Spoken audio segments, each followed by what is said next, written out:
고인이 된 김광석 씨가 불렀던 어느 60대 노부부의 이야기라는 많은 사람들에게 꾸준히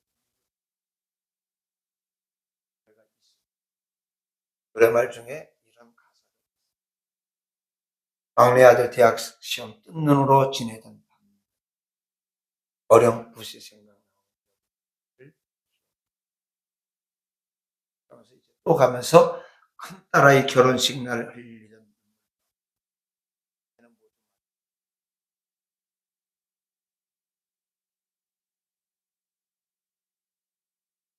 연세가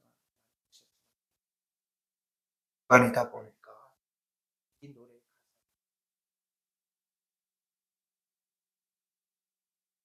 아주 오래전인 것 같아요. 어느 책에서 읽고 그 의미가 있어서 메모해 둔 적이 있는데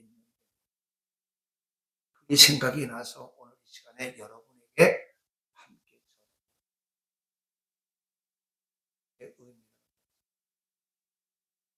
29살에 그는 14시간을 기다려서 자식의 울음소리를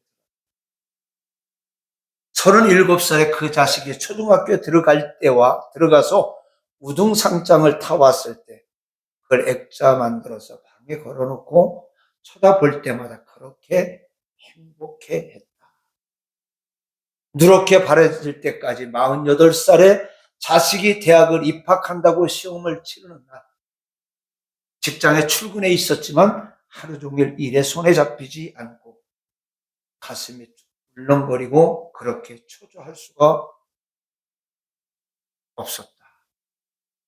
53살이 되어 자식이 첫 월급을 타서 네이 하나를 사왔을 때 쓸데없는데 돈을 썼다고 핀잔을 주었지만 밤이 늦도록 그 네일을 입어보고 또 입어보며 행복했다. 61살에 딸이 시집을 가는 날, 딸은 도둑놈 같은 사위의 얼굴을 쳐다보며 한박 웃음을 짓고 있는데 나는 멀찍이 서서 처음으로 눈시울이 뜨거워짐을 느꼈다. 오늘 이 자리에 앉아 계신 부모 모두는 자식을 위해 그렇게 시간을 흘려보냈어요. 그리고 여기에 있는 자녀들은 그런 애틋함과 수고의 결과들인데 그 자녀들이 여기 한 명도 안 보이고 있어요. 이런 이야기를 들어야 되는데 그런 자녀들이 이 자리에 있어야 되는데 참 서글프죠? 마음이 아프죠? 이제는 우리가 오늘 좀 전에 불렀던 그 어머니의 기도처럼 세상 속에서, 세상 일락 속에서, 세상의 향락 속에서, 세상의 부귀와 명예 속에서 살아가는 그 자녀들이 돌아오도록 이제 기도하시기를 주님의 이름으로 부탁을 드리겠습니다.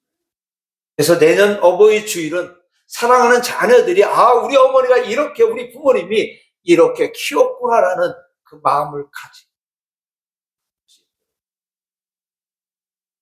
제가 어제는 산소를 좀 갔다 왔어요. 아마 아버지 길을 앞에 두고 3년 만에 간 것 같아요.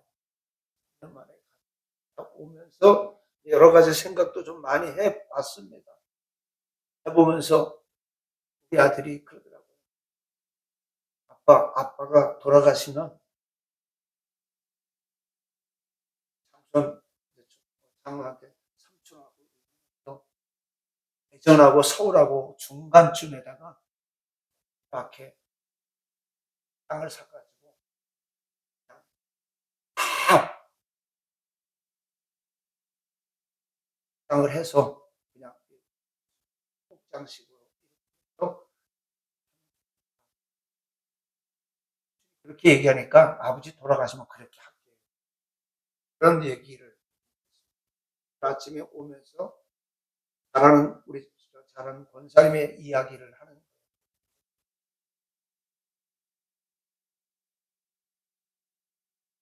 우리는 그 자녀들을 위해 기도한다면서 하지 못해. 부모들이 우리 집사람 얘기예요.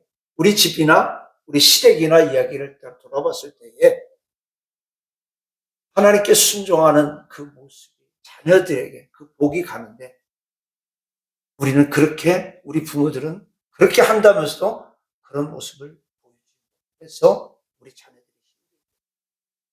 그런 이야기를 해보면 번거로움이 여러 가지. 오늘 우리 부모님들은 마음을 가지고 자녀들을 키워요. 그 자녀들이 이제 우리와 저와 여러분이 1년 동안 기도해서 내년에는 사랑하는 자녀들이 이 자리에 참석해서 우리 부모님의 은혜가, 우리 부모님의 기도가 우리를 이 자리에 여기까지 있겠구나라는, 그리고 내 자녀들을 위해서 나 또한 이렇게 기도해야 되겠다라는 생각을 가질 수 있도록 1년간 기도합시다. 오늘은 한국교회가 지키는 어버이 주일입니다. 그래서 오늘도 절기 설교를 한 주를 섬기며 나누고자 합니다. 오늘의 교훈을 귀담아 듣는 시간이 되기를 소망합니다. 어버이 주일입니다. 이 땅의 어버이들에게 하나님의 은혜와 평강이 넘치시기를, 여러분에게 넘치시기를 주의 이름으로 축원합니다. 성경은 효에대해 이렇게 말씀합니다. 아내들아, 주 안에서 너희 부모에게 순종하라. 이것이 옳으니라. 내 아버지와 어머니를 공경하라. 이것은 약속 있는 첫 계명이니 이로써 내가 잘되고 땅에서 장수하리라. 이 말씀에서 오늘 우리가 부모를 공경해야 하는 이유를 발견합니다. 왜 부모를 공경해야 할까요? 첫 번째, 그것이 옳기 때문입니다. 1절의 말씀에 보니까 이것이 옳으니라. 여기 옳다는 말의 원어는 헬라어 디카이 오시네라는 말인데, 이 말은 의롭다, 바르다, 당연하다라는 의미입니다. 왜 부모를 공경해야 할까요? 너무 당연해서 질문 같지 않는 질문 같지만, 이렇게 질문하는 것은 이런 말을 들어야 할 사람들이 너무나도 많이 있기 때문입니다. 아니, 내 자녀들이 어떻게 하면 이 말을 들어야 되는지도 모르고, 우리 자신들부터 효도에 자신 있는 사람이 없다는 거예요. 상식선에서 생각하더라도 효도가 옳습니다. 부모 없이 세상에 태어난 사람이 어디 있습니까? 부모 있고 나 있지, 나 있고 부모 있지는 않다라는 것이죠. 그런데 스스로 난양 우리는 부모를 경홀히 여기고 부모를 부끄러워한다면 사람이라 할 수가 없다라는 것이죠.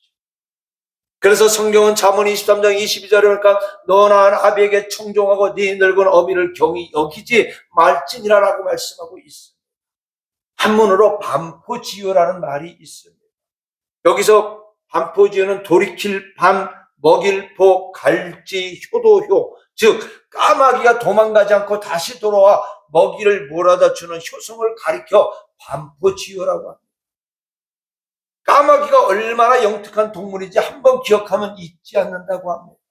근데 까마귀는 새끼가 부화하면요, 2달가량 먹이를 물어다 새끼를 키우고 그 새끼가 자라면 이제는 그 새끼들이 자기들을 먹여 기른 후에 어떻게 해요? 힘이 붙인 어미에게 먹이를 몰아준다고 합니다. 짐승도 어미에게 이렇게 하거늘 만물의 영장이라고 하는 인간이 자기를 낳아주고 길러준 부모에게 효를 해야 하는 것은 당연한 일입니다. 우리 교회도 유튜브 자주 보는데, 유튜브 보게 되면은요, 요즘에 보면은 병든 어머니, 병든 부모님들, 그 다음에 나이 들어서 아무 쓸모없는 것처럼 느끼는 부모님들을 어떻게 해요? 섬에다가 요양원에다 버리고 그냥 다 가는 그런 영상들이 유튜브에 많이 뜨더라고요. 그래서 그것을 보면서 무슨 생각을 하냐. 이만큼 지금 받기가 힘들고 효도하기가 힘들구나. 이런 생각을 가져요. 우리 사회가 점점 개인주의로 빠져가고 자기 중심적으로 빠져나간다는 그런 생각을 가져보고, 세계적으로 보면 효에 대한 교훈이 많이 있는데요. 일본 속담에 보니까 효도와 불조심은 때려지면 후에 막심한 일이다라고 이야기해요. 또 중국 속담에는 효는 백행의 본이라 효행하지 못하는 자가 선을 행하고 덕을 세울 수 없다라고 이야기를 합니다. 또 공자는 효도는 덕의 근본이라 아버지 어머니가 계시거든 멀리 떨어져 놀지 말 것이며 놀 때는 반드시 그 가는 것을 알릴지어다. 또 태공이라는 사람은 아버지께 효도하면 자식이 또한 효도하느니라 라고 말씀합니다. 그러니까 오늘 저와 여러분이 자식들에게 효도를 받지 못한다면, 나는 내 딴에는 한 것 같은데 그래도 무언가 부족했으니까 내가 자식들에게 이런 대접을 받는, 오늘 우리가 회개하고 반성하는 시간 가지시기를 바랍니다. 여러분, 부모의 사랑보다 더 큰 사랑이 있습니까? 하나님의 사랑 다음에 부모의 사랑입니다. 부모는 자녀가 한없이 잘 되기만을 바랍니다. 그렇잖아요? 그래서 디모데전서 5장 4절에 보니까 자녀나 손자들이 있거든 그들로 먼저 자기 집에서 효를 행하여 부모에게 답하기를 배우게 하라. 이것이 하나님 앞에 받으실 만한 것이니라 했습니다. 탈무드에 나오는 이야기인데요. 어느 날 밥상에 닭고기가 올라와요. 얘야, 이 닭고기 어디에서 났니? 내 아들이 대답합니다. 아버지, 그런 건 묻지 마시고 그냥 잡수시기만 하세요. 이럴 때 탈무드는 이렇게 결론을 내리고 있습니다. 이렇게 대답하는 아들은 천국에 갈 수 없다는, 우아이긴 하지만 부모를 인격으로 대접하지 않는다면 크게 잘못돼요. 그러니까 부모에게 효도하는 것은 오늘 말씀해 보니까 이것이 옳은 일이기 때문에 우리는 부모님께 효도해야 되는 것. 자, 그 다음에 명령이기 때문에 우리는 부모를 공경해야 되는 겁니다. 자, 2절에 보니까 내 아버지와 어머니를 공경하라. 문법적으로 보면 명령형입니다. 순종하면 좋겠다, 이 같은 유도형이 아니에요. 마음이 있으면 순종할래? 물음형도 아닙니다. 순종하는 것이 좋을 것이다, 선택형도 아닙니다. 순종하라, 공경하라, 명령입니다. 이처럼 부모 공경의 계명은요, 성경에서 하나님을 공경하라고 할 때 언어와 같은 똑같은 언어예요. 하나님을 공경하라 명령이잖아요. 이 부모에게 공경하라 이것도 명령입니다. 하나님을 섬기던 부모에게도 그렇게 하라는 명령. 그래서 잠언 23장 25절에 보니까 내 부모를 즐겁게 하며 너 낳은 어미를 기쁘게 하라라고 말씀하고 있습니다. 율법은 불효자를 저주하고 있습니다. 신명기 27장 16절에 보니까 그의 부모를 경휼히 여기는 자는 저주를 받을 것이라 할 것이요 모든 백성은 아멘 할지니라 말씀하고 있습니다. 또 잠언 20장 20절에 보니까요 자기의 아비나 어미를 저주하는 자는 그 등불이 유황 중에 꺼짐을 당하리라 말씀하고 있고, 잠언 30장 17절에는요 아비를 조롱하며 어미 순종하기를 신하는 자의 눈은 골짜기에 까마귀에게 쪼이고 독수리 새끼에게 먹히리라 말씀하고 있습니다. 이 말이 맞습니다. 엘리는 말을 듣지 않고 불의하던 흠리와 비느하스는요 어떻게 됐습니까? 전쟁에 나가 하나님의 심판으로 죽었습니다. 다윗에게 불의했던 압살롬도 이복 형제를 주고 아버지의 마음을 아프게 했습니다. 또 아버지의 왕자리를 빼앗으려고 모반하고 죽이려고 하다가 결국 자신은 어떻게 비참한 죽음을 맞았습니다. 노아의 세 아들 셈과 함과 야벳의 아버지 야벳도 아버지의 허물을 덮어준 셈과 야벳은 복을 받았지만 그 허물을 공포한 함은 저주를 받았다는 거예요. 이 본인이 맞은 것이 아니라 그 후손, 그 손자가 하나님 노아의 저주를 받지 않았어요. 많이 배우고 돈 많고 자녀들에게 잘해주는 부모만 공경하라가 아닙니다. 아버지와 어머니 노릇을 잘하든 못하든 공경하라는 거예요. 이 말을 들어야 되는 우리 자녀들이 이 자리에 있어야 되는데, 이 소리를 여러분들이, 이 공경을 받아야 되는 여러분들이 이 자리에 있고 이 말을 들으니 좀 마음이 서글퍼지잖아. 그래서 우리 1년간 기도해서 내년에 내 자녀들이 듣도록 기도합시다. 아무 조건이 없어요. 낳아준 부모와 길러준 부모가 다를 수 있습니다. 그래도 모두 부모는 부모입니다. 한 아버지는 10명의 아들을 기르지만 10명의 아들은 한 아버지를 봉행하지 못한다는 스페인 속담이 있습니다. 자식이 많아도 부부 하나 모시지 못해서 다툽니다.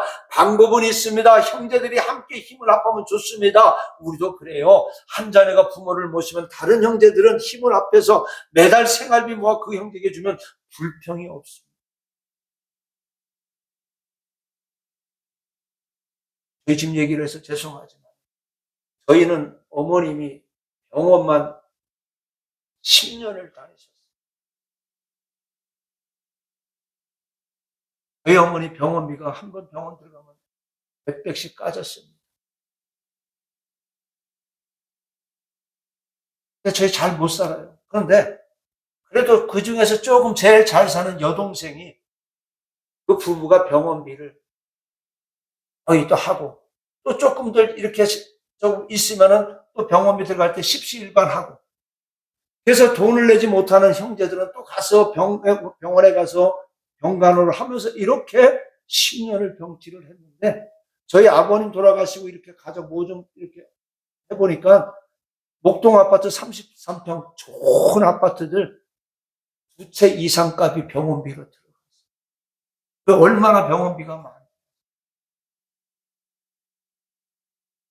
근데 지금 그때는 형제들이 우애가 더 있었어요. 근데 부모님 안 계시고 돈 안 들어가는데 지금은 더 서먹서먹해.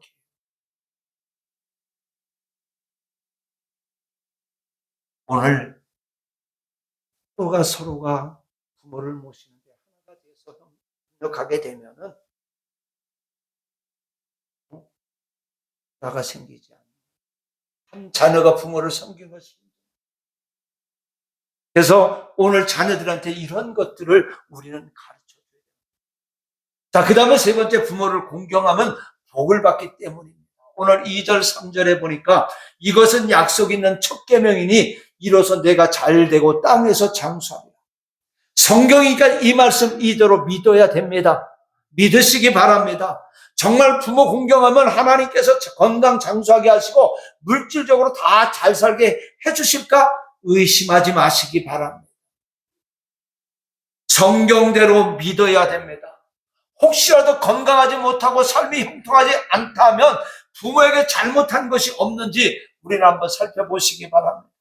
지금 살아계시던 돌아가셨던 진실로 회개해 보시기 바랍니다. 그래도 저 딸에는요, 우리 사촌 큰 권사님이 유목사님, 그래도 목사님이나 올케들이나 동생들은 작은아버지 작은어머니한테 할 만큼 했어. 그런 이야기를 수 없이 합니다. 가끔 또 그런 얘기를 해요. 그런데 곰곰이 저자 설교를 준비를 하면서 보니까 정말로 내 주변 사람들이 내 형제들이 그렇게 얘기를 했다 할지라도 돌아가신 매형이 그렇게 얘기했다 할지라도 정말로 하나님 보시기에 우리는 그렇게 했나라는 생각을 가져보게 돼요.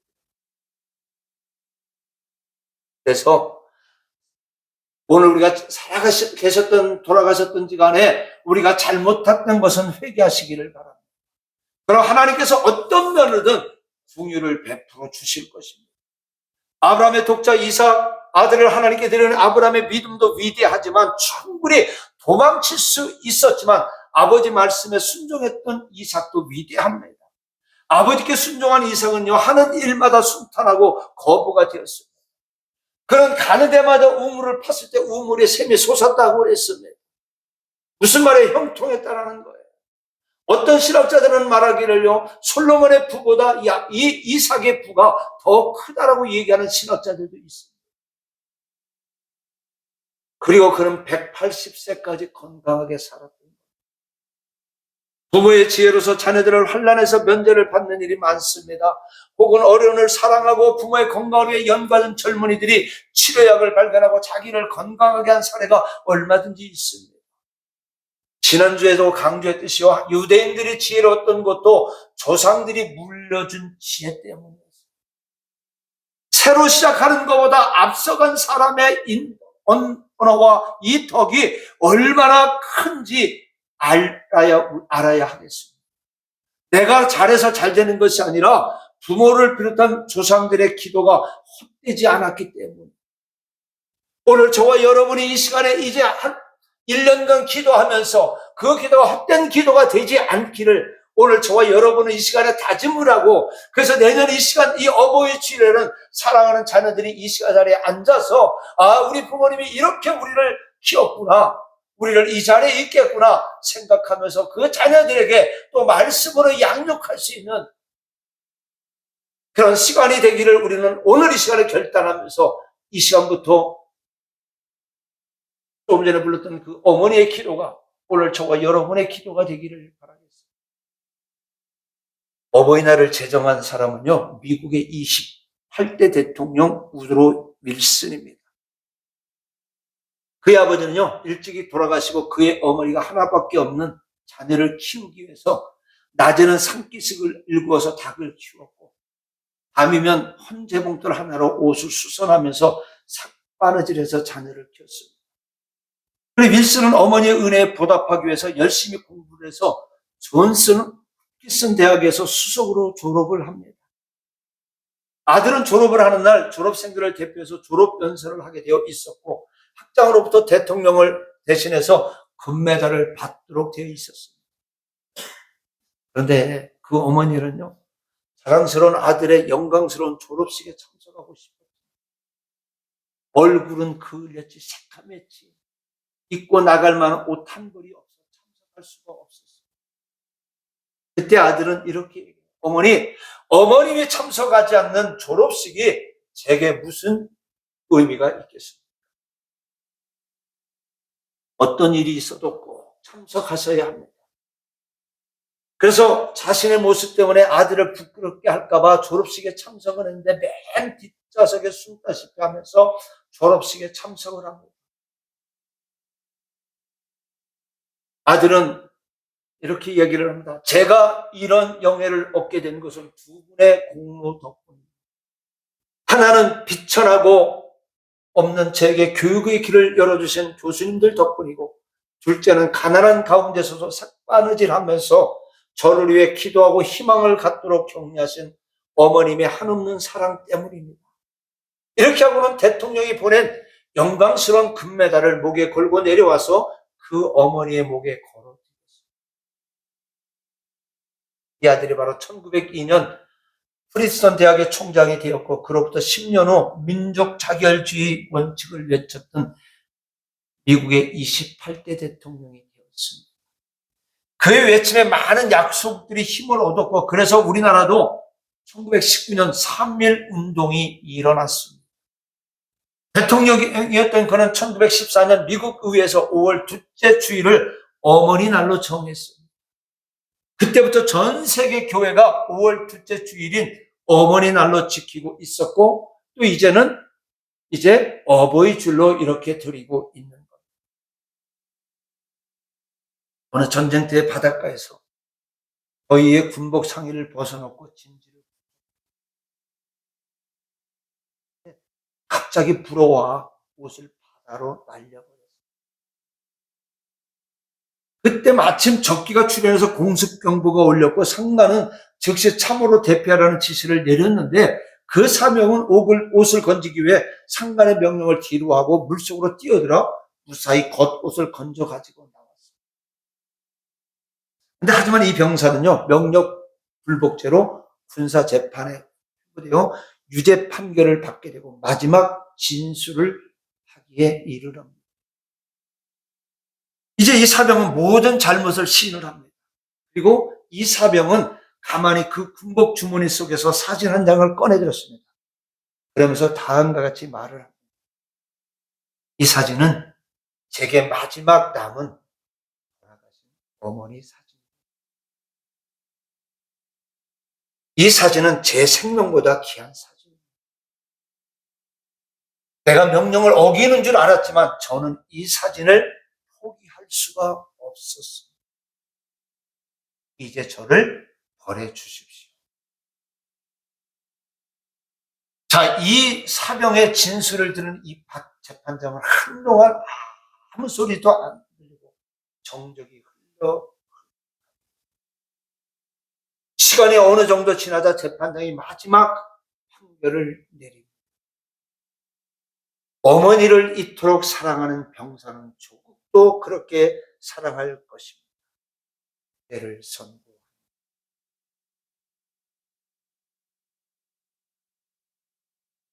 부모를 사랑하는 자.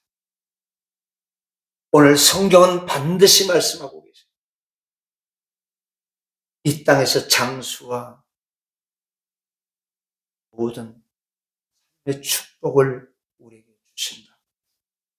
내 자녀들이 이 땅에서 잘 되기를 위해서 우리는 학원도 보내고 돈도 주고 막 투자를 하고 여러분의 모든 것들을 다 내놓습니다. 근데 그 자녀들이, 그것을 아는 자녀들이 과연 몇 명? 오늘 어거스틴이 그 어머니의 기도가 그를 변화시켰던 것.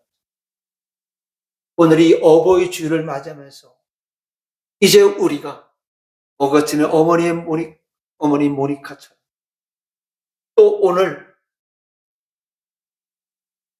윌슨 대통령의 어머니처럼,